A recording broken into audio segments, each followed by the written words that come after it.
আমার ফারিহা জান্নাত মাত্র 5 বছর বয়স, ওরে আজকেও আমি সূরা কাউসার শুনেছি। ও যেভাবে গ্রামার দিয়ে তেলাওয়াত করছে সূরা কাউসার, আমার বাবার বাবাও পারবে না। পারবে না। আমি জিজ্ঞাসা করলাম যে ইন্না এখানে গণনা করো কেন? 5 বছর বয়স ফারিহা, আর আমারে বলছে আব্বু এখানে গণনা করা ওয়াজিব। আমার মনে হয় আব্দুল আলিম সাহেব ওই পর্যায়ের নেই, কারণ ওইভাবে হয়তো তেলাওয়াত শেখেনি, সামনে শিখবে ইনশাআল্লাহ। আমার বাবা ফারিহার দাদা, ওনারে যদি বলি ইন্না এখানে গণনা হচ্ছে কেন, হার্ট ফেল করবে। হার্ট ফেল করবে না? এজন্য শুদ্ধ করে তেলাওয়াত শেখার জন্য আমার মনে হয় প্রতিষ্ঠা করেছে এই মাদ্রাসাটা। প্রতি গ্রামে যদি একটা প্রাইমারি স্কুল থাকতে পারে, প্রতি গ্রামে কেন কোরআন শিক্ষা করার জন্য একটা নুরানি হাফেজিয়া মাদ্রাসা থাকবে না? আমি তো জানি এখানে টাকা খরচ করলে কোনো জবাব দেওয়া লাগে না। এই উদ্দেশ্য নিয়ে ডাবিরা ভেটা একটা তৈরি করেছিলাম, যে অন্তত বাইরের লোক না হোক, গ্রামের লোকেরা যারা একেবারে বাচ্চা থেকে শুরু করে বাবার বয়সী এরা 2-3টা ব্যাচ করে পড়বে। একটা হাফেজ হয়ে গেছিলাম নিজে খরচ করে, তো জেলে যাওয়ার পরে আল্লাহর ওলিরা বন্ধ করে দিয়েছে। আমি আবার চালু করবো ইনশাআল্লাহ। কারণ আমি যেখানে আছি বাংলাদেশে 10 জন ধনী থাকলে তারা একজন। আকিস গ্রুপের নাম শোনেননি? আমি তাদের খতিব।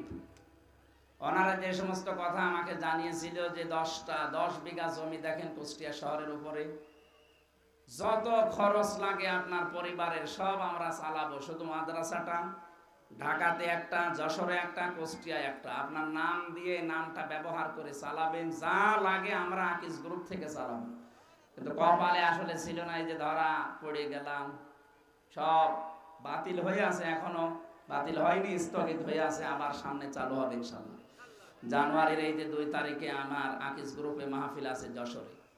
মাওলানা মামুনুল হক প্রথম দিন, আমি দ্বিতীয় দিন, মাওলানা মিজানুর রহমান আজহারি শেষের দিন। ওখানে হয়তো কথা শেষ করব, দেখি আবার আশপাশে সবকিছু চালু করা যায় কিনা।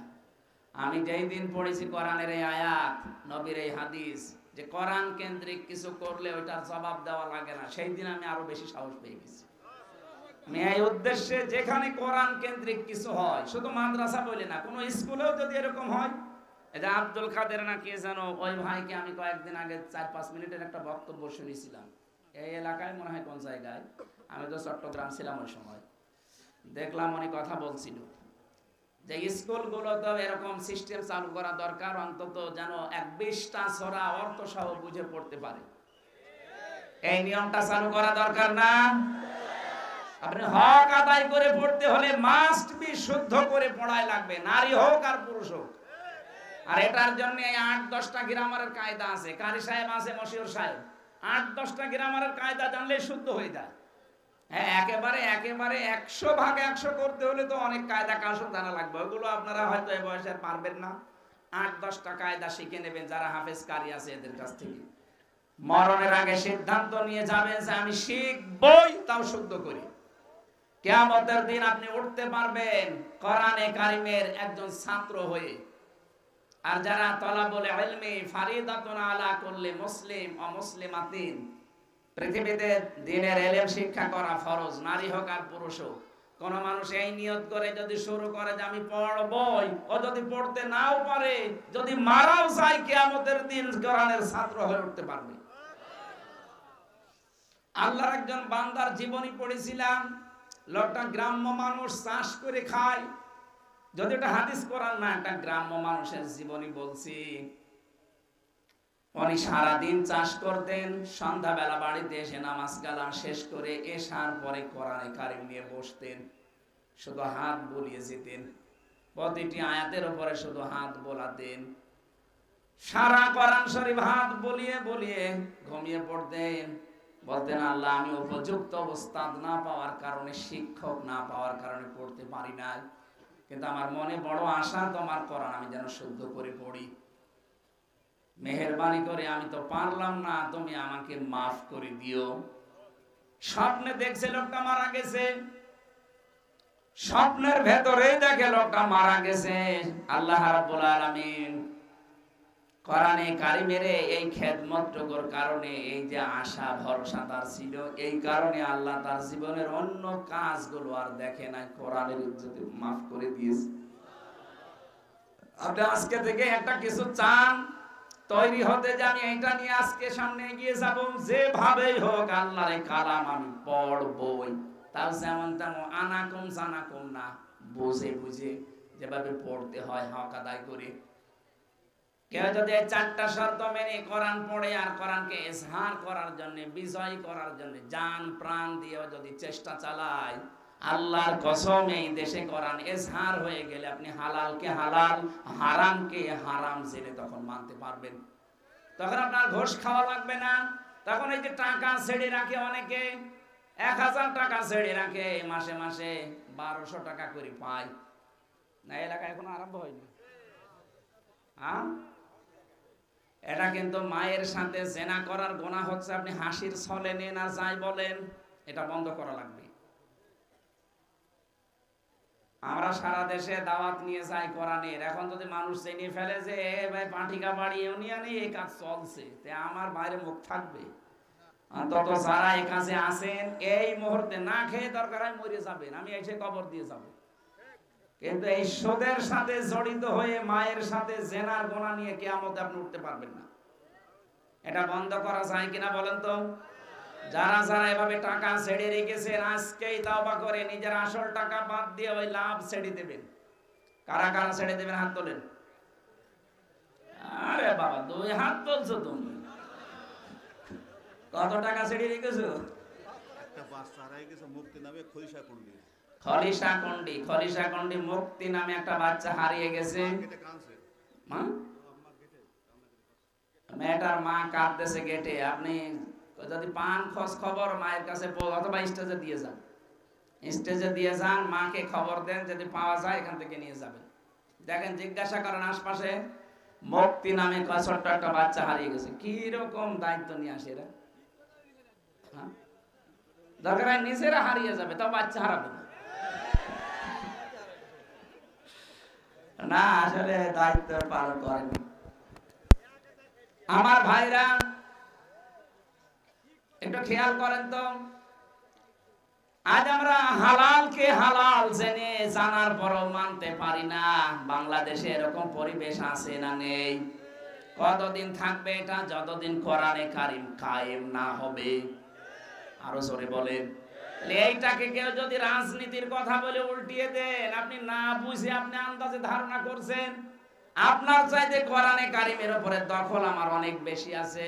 আপনি যতই পড়েছেন তার চাইতে আমার পড়া আরো বেশি আছে। 3টা বছর আমার কাছে কোরআন ছাড়া তো আর কিছু ছিল না। 24 ঘন্টা আমি তালা লাগানো থাকতাম এই ফাঁসির কন্ডেম সেলের ভেতরে। যত কোরআন পড়েছি, যত ওখানে আলেমদের সাথে বুঝেছি, আপনি বাইরে এসে 30 বছর অত পারবেন না। কারণ 24 ঘন্টায় আমার শুধু ওইটার উপরে তাল ছিল। চেষ্টা করতাম সময়গুলো কাজে লাগাই, বাইরে তো কোনো খোঁজ খবর নেই, আর খুব কড়াকড়ি করতো ভেতরে। এই জন্য জানতাম যে ও আল্লাহর ওলি না মরা পর্যন্ত মনে হয় আমার হবে না। মামলা তো আর তো কোর্টে তোলেনি কম, সিএমএম কোর্টে, জজ কোর্টে, হাজ কোর্টে বহুবার তুলেছে, শুধু লাল দাগ মারা ছিল, এই জন্য দেয়নি। অথচ এই 5 তারিখের পরে আমার মামলা তুলতে দেরি, একেবারে খালাস দিয়ে দিয়েছে। আমি জিজ্ঞাসা করতে গেলাম যে মাননীয় আদালতে মামলা তো 3 বছর আপনার কাছে ছিল, তখন তো কিছু বললেন না। এই কথাই বলতো যে হুজুর আমার হাত বাঁধা ছিল। কি ছিল? বলেন বলেন। এখন আমার হাত খোলা আছে, আমি ন্যায় বিচার করতে পারছি। আপনি দোয়া করেন এই দেশে যেন আর কারো হাত এভাবে বাঁধা না থাকে। আমি ওনার খাস কামরার ভেতরে গিয়ে এই গল্পগুলো করেছিলাম, বলেছিলাম স্যার এদেশে আপনার হাত না, 1628টা চেয়ারের হাত বাঁধা ছিল, শুধু একটা হাত খোলা ছিল, তাও অদৃশ্য ভাবে, সেইটাও দাদাদের দ্বারা বাঁধা ছিল। এক কথা বলছেন, এখনো পর্যন্ত যে অকারেজ গুলো ঘটছে দাদাদের ইশারায় ঘটতেছে।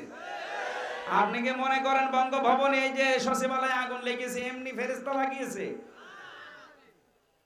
তাবলীগের 2 গ্রুপের ভেতরে মারামারি করে 4 জনকে জবাই করেছে, ফেরেশতারা জবাই করেছে? অবশ্যই কোন ইন্ধন কাজ করছে। পালিয়ে যাওয়ার পরে এখনো পর্যন্ত আপনার লজ্জা হয়নি, এখনো পর্যন্ত আপনি মেতে আছেন, এর কারণ আছে। কোন মানুষের পাপ যখন পরিপূর্ণ হয়ে যায় ও তখন হেদায়েত পাওয়ার অযোগ্য হয়ে পড়ে। ইন্নামা নুমলি লাহুম লিয়াজদাদু ইসমা ওয়া লাহুম আযাবুম মুহিন।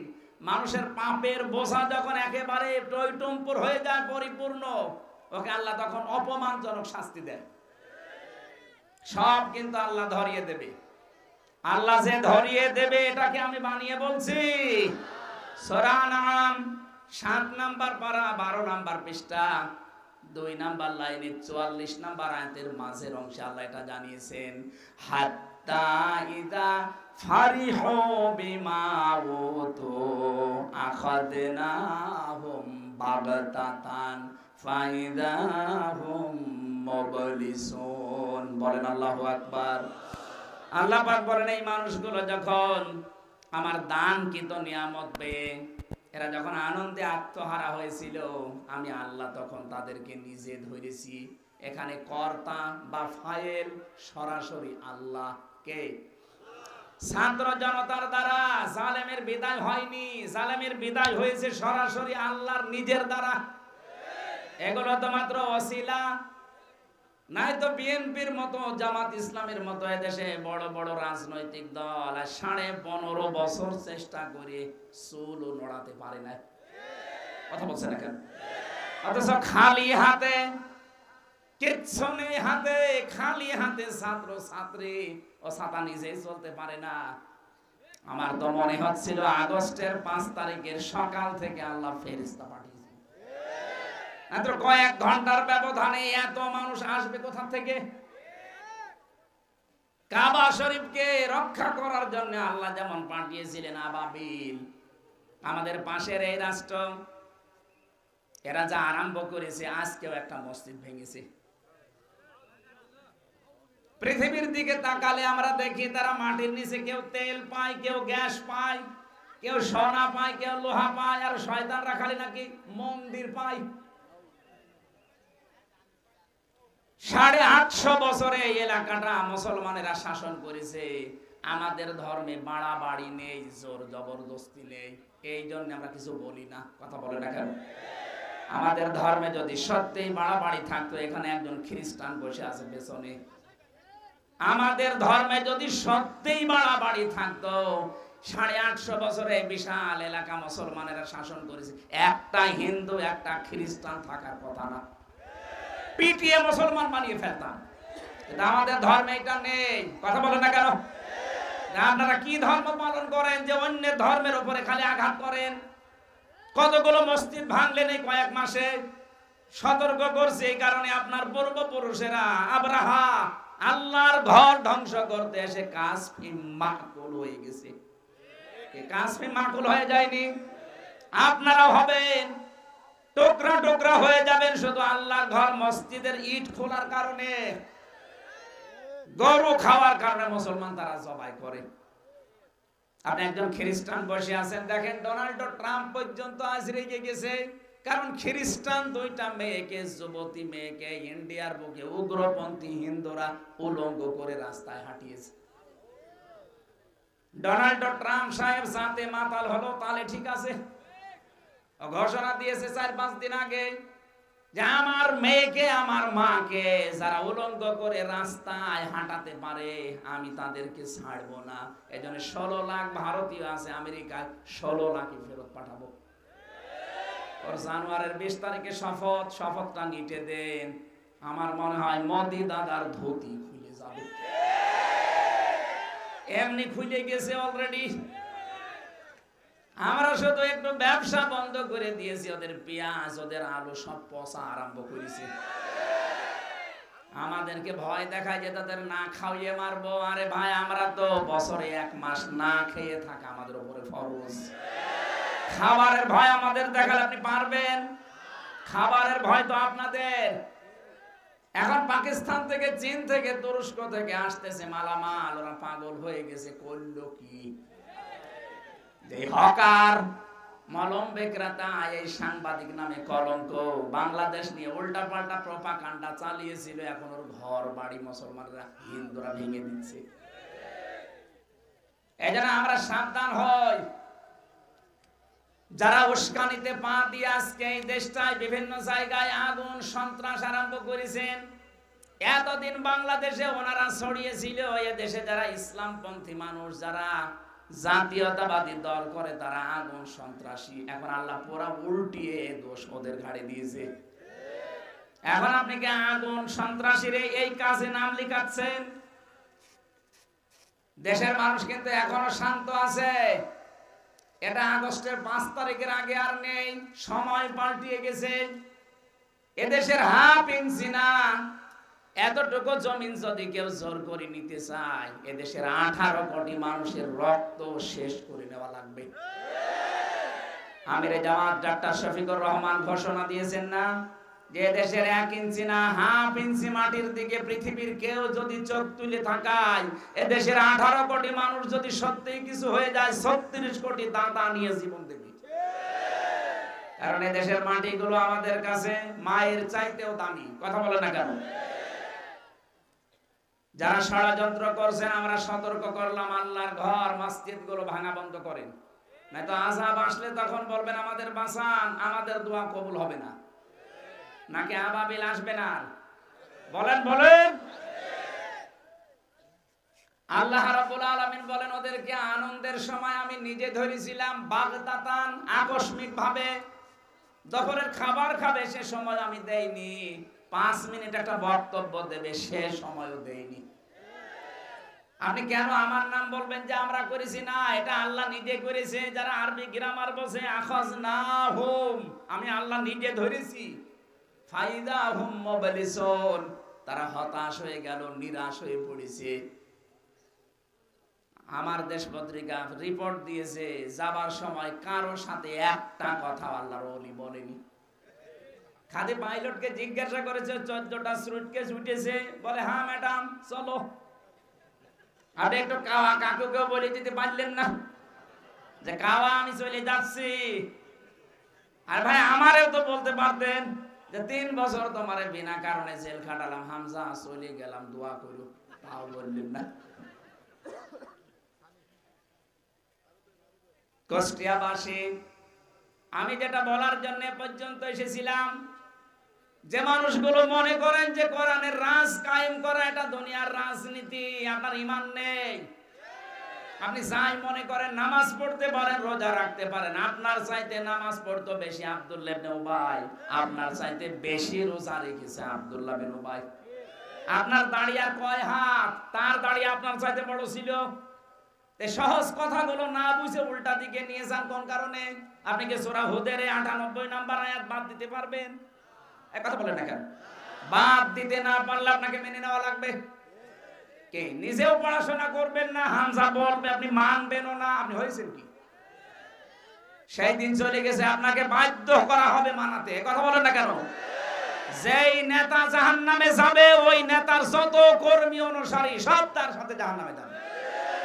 আপনি কি আলেমদের জিজ্ঞাসা করেন আমি বানিয়ে বললাম কিনা? ইয়াকদুমু কওমাহু ইয়াউমাল কিয়ামাতি ফাওরাদাহুমুন নার। ফেরাউন জাহান্নামে গেছে, ওর যত অনুসারী সব তার সাথে জাহান্নামে। এটা কি শুধু ফেরাউন পর্যন্ত শেষ? তাহলে আয়াত কোরআনে থাকবে এতদিন, কিয়ামত পর্যন্ত থাকবে। কিয়ামত পর্যন্ত এর বিধান থাকবে না। সুতরাং যে দলের নেতা জাহান্নামী, তার যত অনুসারী সব জাহান্নামী। বাংলাদেশে এবার আপনি নিজের কপালে নিজে মিলান। আমার উপরে রাগ না করে আল্লাহকে বলেন যে আয়াত কেটে বাদ দিয়ে দিন। আল্লাহ আমাদেরকে সহি বোঝ দান করেন। এত সহজ বলার পরও মানুষ উল্টা বোঝে। যা নিয়ে আসলাম তাফসীর করার জন্য, আর করে রাজনীতি। এটা রাজনীতি কে বলেছে আপনাকে? এটা যদি রাজনীতি হয় তাহলে নামাজ পড়া রাজনীতি। নামাজও আপনাকে আজকে থেকে বাদ দেওয়া লাগবে। কিসের নামাজ পড়েন আপনি? এই আয়াত দিয়ে নামাজ পড়েন না? এই আয়াত দিয়ে নামাজ পড়লে যদি নামাজ রাজনীতি না হয়, এই আয়াতে তাফসীর মাহফিলে বললে রাজনীতি হবে। কোন পাগলে আপনাকে শিখিয়েছে বলেন? নাকি আপনি ওই পাগলের মতো খালি ফুল ছেড়ে বাগান থেকে? বাগানের মালিকের ছেলে বলছে চাচা আপনার এই ছেলে শুধু বাগান থেকে ফুল ছেড়ে, ওরা নিষেধ করতে পারেন না? যে নিষেধ করে করবো, ওর মাথা একটু খারাপ। আচ্ছা চাচা ওর মাথা খারাপ, আমার বাগানের পাশে তো আপনাদের বাগান, ও বাগানের ফুল তো ছেড়ে না, ওর মাথা খারাপ, তো অত খারাপ না। আপনি কি এইরকম পাগল নাকি? পাগলামি বাদ দিন। আপনি কিন্তু সব জানেন আমি কি বলতে চাচ্ছি। এরপরও যদি কেউ না বোঝার ভান করে থাকেন, আমার মনে হয় আপনি নিজের কপালে নিজে আগুন লাগাচ্ছেন। কাবা শরীফের ইমাম দিয়ে দোয়া করলে আপনার কিছু হবে না। এত সহজ কথা যদি না বোঝার ভান করে থাকেন, আর কথা বলেন না কেন? মেনে নেওয়া যাবে না এই কথাগুলো যদি আপনার বিশ্বাস হয়। আর বিশ্বাস হবে এই জন্য তো আমি আয়াত 12 পৃষ্ঠা লাইন পর্যন্ত বলে দিচ্ছি। বাড়িতে শুধু মিলিয়ে দেখবেন এইটাই বাংলায় লেখা আছে। এরপরও যদি কেউ না ফিরে আসে, আমা তাওফিকি ইল্লা বিল্লাহ, আমা আলাইনা ইল্লাল বালাগ। আমার আর কিছু করার নেই। যদি আমার কাছে কিছু থাকতো পিটিয়ে সোজা করে ফেলতাম, কিন্তু যতটুকু আমার ছিল আমি দিয়ে দিলাম। এখন আপনার বিবেকের উপরে। এরপরেও যদি আগামী থেকে কেউ ফিরিয়ে না আসেন, আল্লাহর ভাষায় কোরআনে কারীম সূরা সফ, আমান আযলামু মিম্মান ইফতারা আলাল্লাহিল কাযিবা ওয়া হুয়া ইউদআ ইলাল ইসলাম। ওই লোকটা আল্লাহর কাছে সবচাইতে বড় জালেম, যাকে ইসলামের দিকে ডাকা হয় আর সে আল্লাহর উপরে মিথ্যারোপ করে। এত সহজ ভাষায় বলার পরও আপনার যদি মিথ্যা মনে হয়, আপনি নিজে বাংলা কোরআন কিনে পড়েন। আশা করছি আপনি বুঝেছেন। ফিরে আসা যাবে না ইনশাআল্লাহ। আমি চাই না আমার জাতি জাহান্নামে যাক। আমি চাই কিয়ামতে অন্তত আমার জেলার লোক সবগুলো একসাথে যেন জান্নাতে যায়। বলেন আমিন। দুনিয়ার কয়দিন বলেন, আমার হায়াতুদ দুনিয়া ইল্লা মাতাউল গুরুর। আমি সাফ পরিষ্কার ভাষায় বলছি, আমার বাবা আছে, মা আছে, পৃথিবীর সব ধোঁকা। মা বাবা ধোঁকা, সন্তানাদি, স্ত্রী, পুত্র, শ্বশুর, শাশুড়ি, মা বাবা, চাচা চাচি, এই এলাকার মানুষ সব ধোঁকা। আল্লাহ বলছেন এটা মাতাউল গুরুর। আর পেছনে থেকে আপনি কি করছেন আমি এখনো পর্যন্ত বুঝি না। আমাকে সতর্ক হওয়া লাগবে।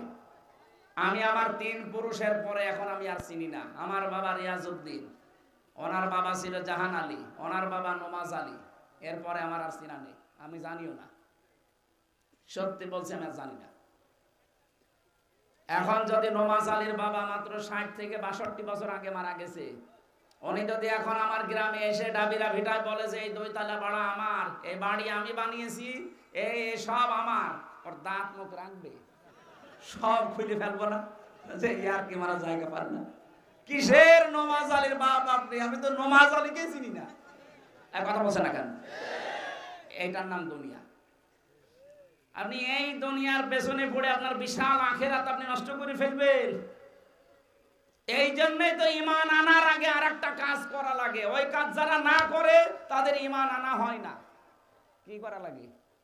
গোসল করা লাগে? না না। সূরা বাকারা 256 নম্বর আয়াত, মাঝের অংশে আছে ফামাইয়াকফুর বিত্তাগুতি ওয়া ইউমিন বিল্লাহ।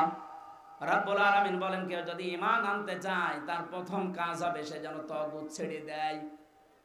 তাগুত ছেড়ে দেওয়ার পরে যদি সত্যি ঈমান আনতে পারে, লাম ফিসামা লাহা, কখনো সে ওটা ছেড়ে যাবে না। এমন একটা মজবুত রশি সে ধারণ করেছে অবলম্বন, জীবনও ওটা ছেড়বে না। শর্ত হচ্ছে তাগুত আগে ছাড়া লাগবে। পাটিকাবাড়ি ইউনিয়নের মানুষেরা একটু খেয়াল করে বলেন তো, আপনি ঈমান এনেছেন তাগুত সাথে নিয়ে না তাগুত ছেড়ে দিয়ে? আপনি তাগুত ছেড়ে ঈমান আনলে আপনার ঈমান হয়তো পাহাড়ের মতো শক্ত। তাগুত ছেড়েই বাংলাদেশে যারা ঈমান এনেছে 15.5 বছর তাদের উপর স্টিম রোলার চলছে, এরপর টলাতে পারেনি। ডাক্তার শফিকুল ইসলাম মাসুদ 57 দিন একাধারে রিমান্ডে ছিল। তাগুত ছেড়ে দিয়ে ঈমান এনেছে, এজন্য এক চুলও টলাতে পারেনি। আপনি পারবেন? আপনি পারবেন না, কারণ কি আপনি তো তাগুত ছাড়েননি, ঈমান আন্দাজে দাবি করেন।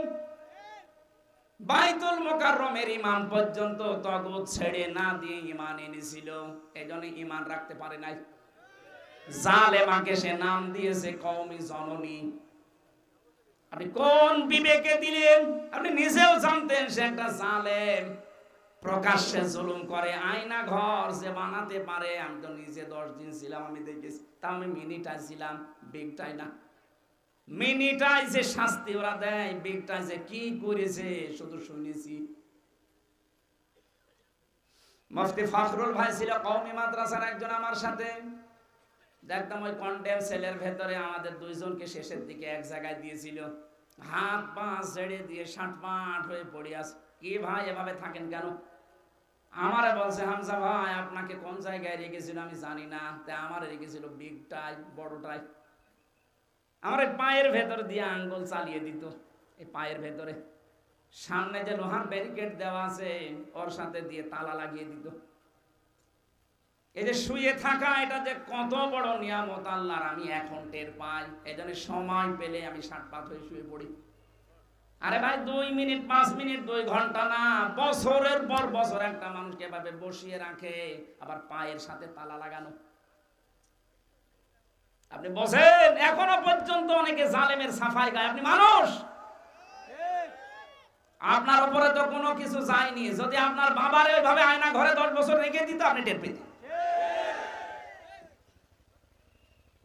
এক একজনের এত বড় বড় নখ হয়ে গেছে। আমি তো তাও 2 বছর আগের মানুষ দেখেছি মাত্র, এত বড় নখ এক একজনের। চুল দাড়ি গোপ মরাছে জঙ্গল থেকে আসতেছে। কেউ কেউ এরকম বড় বড় নখ দিয়ে দেওয়ালের সাথে ভাবে খুশিয়ে খুশিয়ে কাটা কাটা অক্ষরে লিখে রেখেছে। ভাই যদি কেউ বাইরে যেতে পারেন এই নাম্বারটায় জানাবেন যে আমি বেঁচে আছি। আর আপনি এখনো বলেন কি করেছে যে বউর পালিয়ে যাওয়া লাগলো, কি করেছে আপনি টের পান? আমি হালকা টের পেয়েছি তাই আমার মেজাজ খারাপ হয়ে যায়। আর যারা 10 বছর 12 বছর 14 বছর পড়ে আছে, একটা মানুষ জানে না তার নাম কি, ও নামও ভুলে গেছে। হ্যাঁ, আমি অনেকে নাম জিজ্ঞাসা করে বলতে পারে না যে আপনার নামটা কি, ও তাও জানে না। এটা কোন সাল চলছেও বলতে পারে না। এটাতে কোন সাল, এটা কয় সাল, 24 সাল না 23 সালও জানে না। এটা কোন মাস চলছে তাও জানে না। এটা কোন দিন চলছে, কয়টা বাজে সে তো জানেই না। কাউকে জিজ্ঞাসা করবেন খালি গালি দেয়। যে শয়তানগুলো দায়িত্বে ছিল 8 ঘন্টা পর পর ডিউটিতে যেত, আমার মাঝে মাঝে চিন্তা হতো এরা বাইরে যে সংসার করে কি করে। হ্যাঁ, এদের বিবেক বলে কিছু নেই নাকি? এরা তো দেখে যায় এই দৃশ্যগুলো, কি পিটানো পিটায় রাতের বেলা। হঠাৎ রাত 12টার সময় 8-9 জন চোখ মুখ বেঁধে এসে বলে প্রস্তুতি নিন। কি প্রস্তুতি নেব? আপনার সময় হয়ে গেছে। বলেন এরকম কত বছর পড়ে আছে ও জানে না, হঠাৎ করে যদি এখন বলে প্রস্তুতি নেন, আপনার জীবন থাকবে ভেতরে? চোখ মুখ বেঁধে নিয়ে গাড়িতে তুলে খালি ঘোরাবে, ঘোরাতে ঘোরাতে রাত 2টা-3টা বাজে হঠাৎ দেখবেন এই গাজীপুরের জঙ্গলের ভেতরে। বলবে যান, যে আপনি দৌড় দেবেন, পেছন থেকে গুলি করে বলবে বন্দুক যুদ্ধে মরে গেছে। এই চলছিল দেশে 15.5 বছরে। আমি নিজে তো অল্প টাচ পেয়েছি। আর আপনি এখনো জালেমের সাফাই গান যে কি হয়েছে, আপনার উপর যদি 100 ভাগের 1 ভাগ হইতো আপনি টের পেতেন। কেউ যদি জানা শোনার পরেও কোন জালেমকে সাহায্য করে, সহযোগিতা করে, ওর সাফাই গায়, ও সঙ্গে সঙ্গে রবের উম্মত থেকে বের হয়ে যায়। রাগ হচ্ছে, বরদোয়া দিচ্ছেন আমি জানি, কিন্তু সঠিকটা আমারে বলা লাগবে, কারণ আমার উপর দিয়ে গেছে, আমি টের পেয়েছি। আমি তো হালকা বললাম, কিছু না। 3টা বছর ছিলাম একটা ঘরে, 24 ঘন্টা তালা লাগানো, খাবার সকালে কটা পচা ছোলা দিত, আর দুপুরে 1 মুঠ ভাত দিয়েছে, মনে হচ্ছে কেউ মাখিয়ে দিয়েছে। আমার বাবা মা স্ত্রী খালি কষ্ট পাবে, এলাকার লোক, এই জন্য আমি কিচ্ছু বলি না। এরকম কঠিন অবস্থায় নিরবিচ্ছিন্ন শুধু কোরআনটা ছিল বলে আমি বেঁচে ছিলাম, না তো আমার মনে হয় আমি হার্ট ফেল করে মরে যেতাম। কত মানুষ মাঝে মাঝে দেখতাম মরে যাচ্ছে, খালি বের করে দিচ্ছে, মরে জেলখানার ভেতরে, অথচ বের করার সময় বলে যে চিকিৎসাধীন অবস্থায় মরে গেছে। কিচ্ছু না, আমার সামনে মরিস। ওরা বলে যে জেলখানার ভেতরে আজরাইল ঢোকে না, আজরাইল ঢোকে জেলখানার বাইরে, কারণ ওখানে ঢুকলে ওদের সমস্যা হয়ে যাবে যে জেলখানায় মেরে ফেলেছে। এই টেনশনে একটা মানুষকে 8 বছর 10 বছর 30 বছর পড়ে আছে একটা লোক। সম্মানিত মা বোনেরা, আপনার কথা এখানে একটা আসছে, এই জন্য আমি বলছি। আজ পারিবারিক জীবনে হাজার হাজার মানুষ শুধু টেনশনে, ওখানে 100 জনের মানুষ থাকলে আমার মনে হয় 10,000 মানুষ আমরা এক জায়গায়। মাত্র 100 জনের 70 জন মানুষ পারিবারিক জীবনের কারণে জেল খাটতেছে। খুব বড় মামলা না তাদের, যে এখন জল্লাদের দায়িত্বে আছে। আগে তো ছিল শাহজাহান জল্লাদ, এখন আছে ইলিয়াস জল্লাদ। ওর বাড়ি হয় চট্টগ্রামে। ফাঁসির কন্ডেম ছেলে আমার কাছে এসে মাঝে মাঝে হাত ধরে কাঁদতো, হামজা ভাই আমার জীবনটা শেষ হয়ে গেছে শুধু একটু ভুলের কারণে। সম্মানিত মা বোন যারা এসেছেন, আপনারা তো এই পুরুষের বাস্তবতা বোঝেন না, এই জন্য আমি একটু ওপেন করে দিচ্ছি। বাস্তবতা এইটা। মা বোন যারা এসেছেন, এই যে কোরআন শরীফ আমি হাত দিয়ে বলছি, আমি নিজে একজন স্বামী। যত স্বামী এখানে বসে আছে, কোন স্ত্রী তার স্বামীর মন পাবে না যতক্ষণ পর্যন্ত স্ত্রী তার স্বামীর মা বাবার সাথে ভালো ব্যবহার না করে। অনেক বউ আছে খালি উপরে উপরে করে, ভেতরে দেখতে পারে না। দেখতে পারে না, এর পেছনে কারণ আছে। ওই বউটাকে শুধু ওর মা আর ওর বড় বোন খোঁচা, এই কতদিন আর সাথে থাকবে, তাড়াতাড়ি আলাদা হয়ে যা, ওদেরকে বেনো করে দেয়। কথা বলছে না কেন? এরকম বউ দেশে নেই। এই লোকটা বলছে আমি 17 বছর বিদেশ খাটলাম, ওখান থেকে এসে বিয়ে করলাম। 2 দিন পর পর দেখি আমার মায়ের সাথে আমার বর মিলবে। কিছু দিতে গেলে আমার বোনকে মাকে এ বর আর মন পাওয়া যায় না, খালি গন্ডগোল করে। ওর একদিন সংশোধনের জন্য একটা থাপ্পড় দিলাম, ও ছাতা মরে গেছে। মানে একটু জোরে লেগেছিল হয়তো, এমন জায়গা মতো লেগেছে, মরে গেছে। ওর বাবা মা মামলা দিল, মার্ডার মামলা। এই যে আমি পড়ে আছি আজ 30 বছর আমার জেল। তো বলেন ওর জীবনে আর কি থাকবে বলেন তো? খুব বড় মামলার আসামি। ও তো সংশোধনের জন্য, তাহলে আপনার এই ছোট বোনের কারণে লোকটার জীবন শেষ। এরকম বহু ইলিয়াস আলী পড়ে আছে। যেন আপনাদেরকে বলছি, আমি যেহেতু নিজে একজন পুরুষ, হাজারো পুরুষ এই ধুকে ধুকে মারা যাচ্ছে আপনার এই ছোট মনের কারণে। আপনার নিজের মা বাবা হলে জীবন এরকম করতে পারতেন? বলেন। খালি নামাজ পড়ে রোজা রেখে কালো বোরকা পরে আপনি জান্নাতে যাবেন, কে বলেছে? তিরমিজি শরীফের হাদিস, 4টা গুণ যদি কোনো মহিলার ভেতরে না থাকে, ও জীবনও জান্নাত পাবে না। নাকি হাদিস বলবো না? আমার নিজের এলাকা হয়, এখানে আমার মা আছে, চাচি আছে, বউ আছে, ফুফু আছে, মেয়েরা আছে। এই কারণে আমি সবচাইতে বেশি ভালোবাসি এই জেলাকে। আপনাদের আমি বাঁচাতে চাই। আপনারা ভুল পথে আছেন, মনে করছেন আমি এত নামাজ পড়ি, এরকম রোজা রাখি, এত বড় কালো বোরকা পরি, আমি জান্নাত যাব না। কিসের জান্নাত আপনার? 4টা কাজ যদি জীবনে কারো না থাকে, জান্নাতের কোনো দরজা তার জন্য খোলা থাকবে না। তিরমিজি শরীফের হাদিস, আল্লাহর নবী বলেন, ইদা নাজারা ইলাইহা সাররাতুহু, যখন কোন স্বামী বাইরে থেকে এসে তার স্ত্রীর দিকে তাকাবে, প্রথম নম্বরে স্ত্রীর কাজ সব কিছু বন্ধ করে দিয়ে স্বামীকে আনন্দ দেওয়া। সে কথাবার্তা দিয়ে হোক, আচার আচরণ দিয়ে হোক, যেভাবেই হোক। দরকার হয় কাঁদো কত দেবেন, কি অসুবিধা কি? অনেকে ভাবিকে দেয়, পাশের বাড়ির ভাবিকে দেয়। কাঁদো কত তো দেওয়া দরকার ছিল এই লোকটারে। এখানে বেশিরভাগ সব আমার চাচা আর বাবারা বসে আছে।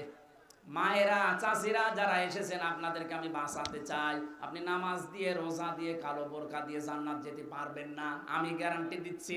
জীবনও পারবেন না। স্বামী যখন বাইরে থেকে আসবে, মাঠে ঘাটে থেকে, বাজার ঘাট থেকে, ব্যবসা বাণিজ্য যখনই আসবে, আপনার প্রথম কাজ এইটা, তাকে আনন্দ দেওয়া লাগবে। এমন একটা ব্যবহার আচার দেখাবেন, দরকার হয় দাঁত সব বের করে পড়ে থাকবেন। হ্যাঁ, তিরমিজি শরীফের হাদিস, যে কয়টা দাঁত আপনার স্বামী দেখবে, ওই কয়টা নফল হজের সওয়াব হবে। আমার মা বসে আছে, আমার মা আর বাবা এবার আমার রমজানে আমার সাথে উমরা হজে যাবে। একবার হজ করে একটা হজের সওয়াব পাবেন। আর বাবাকে খুশি করতে পারলে ও 32টা হজের সওয়াব পাবে। 32টা দাঁত যদি থাকে। আমার মনে হয় হাদিস শুনে যদি এখন মা বোনেরা বাড়ি যেয়ে দেখেন দাঁত কেলিয়ে পড়ে আছে, না হুজুর বলে দিল আমি আর দাঁত বন্ধ করবো না, যা আছে কপালে। 2 নম্বরে ওয়াইদা গাবা আনহা হাফিজাতুহু, স্বামী যখন বাইরে যাবে তখন নিজেকে কন্ট্রোল করবেন। নিজের ইজ্জত, আবরু, সম্ভ্রম, নিজের স্বামীর সম্পদ এবং তার সন্তান, এগুলো দেখে শুনে রাখার দায়িত্ব আপনার। এটা নামাজ রোজার মতো ফরজ। অথচ এই দায়িত্বটা হাজারো মহিলারা পালন করে না, এই জন্যই তো সন্তান নষ্ট হয়ে যাচ্ছে। স্বামী বাইরে গেলেও দিন পায়। একেবারে মোবাইলে গল্প শুরু করেছি যার সাথে, মেয়েরা মোবাইলে কোন আওয়াজে কথা বলবে সেইটাও আল্লাহ কোরআনে দিয়েছেন। সূরা আহজাব 32 নম্বর আয়াত। আমি বানিয়ে বললাম। আল্লাহ রাব্বুল আলামিন বলেন, ইয়া নিসাআন নাবিয়্যি লাস্তুন্না কাআহাদিম মিনান নিসা ইনিত্তাকাইতুন্না ফালা তাখদা'না বিল কওলি ফায়াতমা'আল্লাযী ফী কলবিহি মারাদুন ওয়া কুলনা কাওলাম মা'রুফা। এটা তাফসীরে খাজেনে পাবেন। সূরা আহজাব 22 নাম্বার পারার প্রথম নাম্বার পৃষ্ঠার 3 নাম্বার লাইনে আছে। তাফসীরে খাজেন মুফাসসির বলেন, আল্লাহ ডাক দিয়েছেন, হে নবীর স্ত্রীরা, এই নবীর স্ত্রী উম্মতের জন্য এমনিতেই মা, এমনি কি মায়ের সাথে কোনো খারাপ সন্তানও খারাপ ধারণা করে, অথচ আল্লাহ সেই মায়েদের নাম নিয়ে বলছেন, হে নবীর স্ত্রীরা, যদি কারো সাথে কথা বলতে চাও পর্দার আড়াল থেকে কথা বলবা। মোবাইলে, ফ্যাক্সে, ফোনে, বলেন মোবাইল কোথায় আছে, এই শব্দগুলো আধুনিক তাফসীরে পাবেন। মোবাইল, ফোন, ফ্যাক্স সবই হেজাবের বাইরে যা আছে সবের ভেতরে আছে। যদি আপনি কারোর সাথে কথা বলতে চান, কথা বলবেন সঠিক কথা। এই যে মোবাইলে আজ অনেকে মিথ্যা কথা বলেন, আসেন ডাবিরা ভিটায় বলছে আমি পাঠিকা বাড়ি আছি, না, এটা মিথ্যা কথা। মোবাইলে বলেন আর সামনাসামনি বলেন, কথা বলবেন সঠিক কথা, মিথ্যা বলা যাবে না। কিন্তু কথা বলার সময় আপনার ভাষা হবে রুক্ষ সূক্ষ্ম গরম।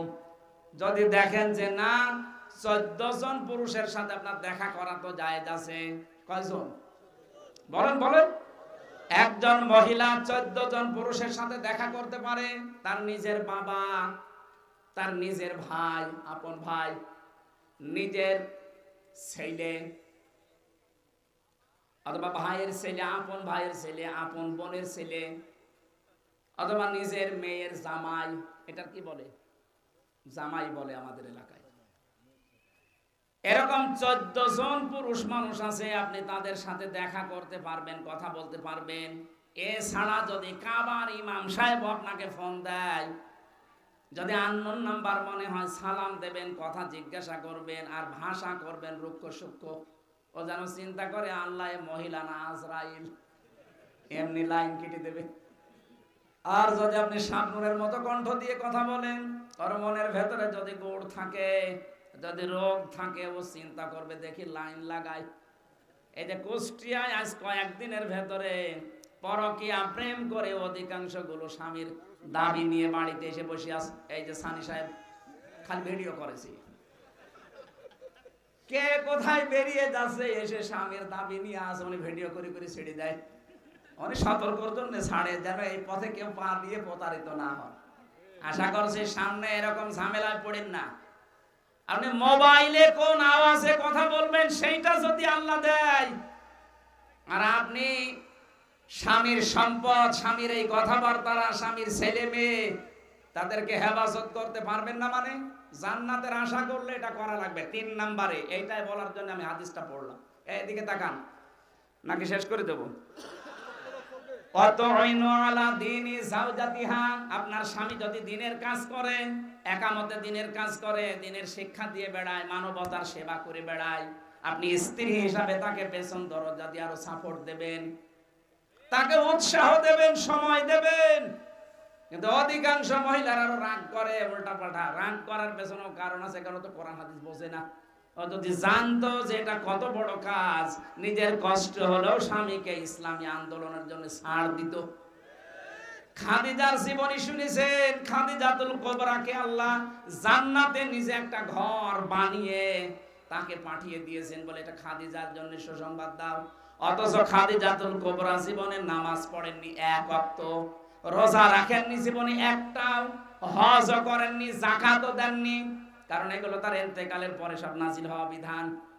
বলেন তো এই মহিলাটা জীবনে একটা নামাজ পড়লো না, রোজা রাখলো না, সেজদা দিল না, হজ করলো না, যাকাত দিল না, তার জন্য আল্লাহ জান্নাতে ঘর বানিয়ে সুসংবাদ দিয়েছেন। একটাই কারণ, সে তার স্বামীকে সব দিক থেকে সাপোর্ট দিয়েছে। তা আপনি এই কাজটা করতে পারবেন না? আপনার স্বামী যদি মানবতার কাজ করে, ইসলামের কাজ করে, একামতে দিনের কাজ করে, বাইরে যায়, তাকে সময় বের করে দেবেন। আপনার কষ্ট হলেও আপনি দেখবেন কিয়ামতে আপনার জন্য খাদিজাতুল কুবরার সাথে জান্নাত খোলা আছে। বলেন সুবহানাল্লাহ। 4 নম্বরে স্বামী যেটা আদেশ করবে ওটা যদি জায়েজ হয়, জীবন থাকতে আপনাকে মানা লাগবে না। না জায়েজ কোনো কথা মানা যাবে না। স্বামী যদি বলে দেখি একটু টিভিটা দাও তো, নাটক দেখি, মানা যাবে? এটা জায়েজ হুকুম যেটা। আমি নিজের স্বামী, প্রত্যেকটা স্বামীর থেকে আমি অর্ডার নিয়ে বলছি, আমরা প্রত্যেকে চাই বিয়ের পরে আমার মা বাবা আমার সাথে থাকবে। এই কথা বলেন না কেন? 100টা পরিবারের 98টা বউ এটা এখন চায় না। কার কার বউ এটা চায় না হাত তোলেন তো। একজন কে? আপনি কে? না না, আপনার এই কথা বলা ঠিক হয়। সম্মানিত মা বোনের, আলহামদুলিল্লাহ আমার এই জেলার মেয়েরা ভালো আছে। এই একটা লোকের বই উল্টো পাল্টা আছে, আমি দোয়া করি, বাকি তো সব ঠিক আছে, বাকি আমরা জান্নাতে আছি আলহামদুলিল্লাহ। মেয়েরা যে 4টা কথা বললাম, এই 4টা পঙ্খানো মানা লাগবে। খাদিজা যদি এক ওয়াক্ত নামাজ না পড়ে, রোজা না রেখে, শুধু স্বামীর পেছনে সময় দিয়ে সব স্বামীকে উজাড় করে দিয়েছিল, একটা কারণে আল্লাহ জান্নাত বানিয়েছে। তার জন্য জান্নাতের সুসংবাদ দুনিয়ায় জিবরাইলকে দিয়ে পাঠিয়ে দিয়েছে। জোরে বলেন আল্লাহু আকবার। আমার কুষ্টিয়ার মেয়েদেরকে আল্লাহ যেন খাদিজাতুল কুবরার অনুসারী হয় তার ঠিক দান। বলেন আমিন। আমরা কোরআনে কারিমের সূরা নিসার 58 নম্বর আয়াতটা পড়েছিলাম, আমানত সংক্রান্ত একটা বিষয়। আল্লাহ আদেশ দিচ্ছেন, ইন্নাল্লাহা ইয়া'মুরুকুম আন তুআদ্দুল আমানাতি ইলা আহলিহা। অবশ্যই আমি আল্লাহ তোমাদেরকে আদেশ দিলাম যাবতীয় আমানত, গচ্ছিত আমানত তার প্রাপকের কাছে পৌঁছিয়ে দাও। গচ্ছিত আমানত মানে এই যে ইলা আহলিহা, তার আহালের কাছে, তার প্রাপকের কাছে। আহাল মানে পরিবার। আমরা মনে করি আহাল মানে মা বাবা স্ত্রী সন্তান। না, এটা যে আসলে পাওয়ার যোগ্য সেই আমানতটা আপনি তাকে পৌঁছিয়ে দেবেন। এই আমানাত বহু বচনের ভেতরে ভয়কাট্য লেখা আছে তাফসিরে মারিফুল কোরআনে। সুতরাং এটাও যদি কাউকে দেওয়া লাগে, যোগ্যতা সম্পন্ন মানুষকে দেওয়া লাগবে। এটা রাজনীতি মনে করলে আয়াত কোরআন থেকে কেটে বাদ দিয়ে দিন। কি কথা বলছেন না কেন? এটা কি রাজনীতি? আপনি কপালে আগুন লাগাচ্ছেন, এটা বোঝেননি। এই কারণেই তো 42,000 কোটি টাকা প্রতি বছরে পাচার হতো এই দেশে। এটা যতদিন না বুঝবেন আরো বেশি পাচার হবে। এই জন্য যোগ্যতা সম্পন্ন লোককে আপনার এই আমানত আপনি পৌঁছিয়ে দেবেন। এটা মনে করবেন নামাজের মতো একটা ইবাদত। সুবহানাল্লাহ বলতে পারেন না? ওয়াইদা হাকামতুম বাইনান নাস আন তাহকুমু বিল আদলি। যখন বিচার করবেন, ফয়সালা করবেন, পরিবার থেকে শুরু করে একেবারে আন্তর্জাতিক জীবন পর্যন্ত তখন ন্যায় বিচার করবেন। কিয়ামতের ওই কঠিন ময়দানে কোন নামাজিকে, কোন রোজাদারকে, কোন দানকারীকে, কোন পর্দাওয়ালিকে আল্লাহ আরশের ছায়ায় স্থান দেবেন, দেয়নি। প্রথম নাম্বারে তাদেরকে স্থান দেবেন দুনিয়াতে যারা ন্যায় বিচার করত। আল্লাহ এরকম বিচার ব্যবস্থা আমাদের চোখের সামনে যেন এদেশে কায়েম করে দেন। বলেন আমিন। ইন্নাল্লাহা নি'মা ইয়াইযুকুম বি। কত সুন্দর ওয়াজ তোমাদের জন্য আল্লাহ করলেন। কে বলছেন বলেন তো? আল্লাহর ওয়াজ যদি কারো ভালো না লাগে, তার কপাল ভালো না মন্দ? ইন্নাল্লাহা কানা সামিআন বাসীরা। অবশ্যই আমি আল্লাহ সব কিছু শুনছি এবং দেখতে পাচ্ছি। যেহেতু আমরা তার সব আয়ত্তে আছি, আমার আল্লাহ পেছনেও যেমন দেখেন, সামনেও তেমন দেখেন, উপরেও যেমন দেখেন, নিচেও তেমন দেখেন। এই বিশ্বাস নিয়ে আজকে আমরা বাড়ি যাচ্ছি। যা বললাম আল্লাহ প্রত্যেকটা কথা আমল করার তৌফিক দিন।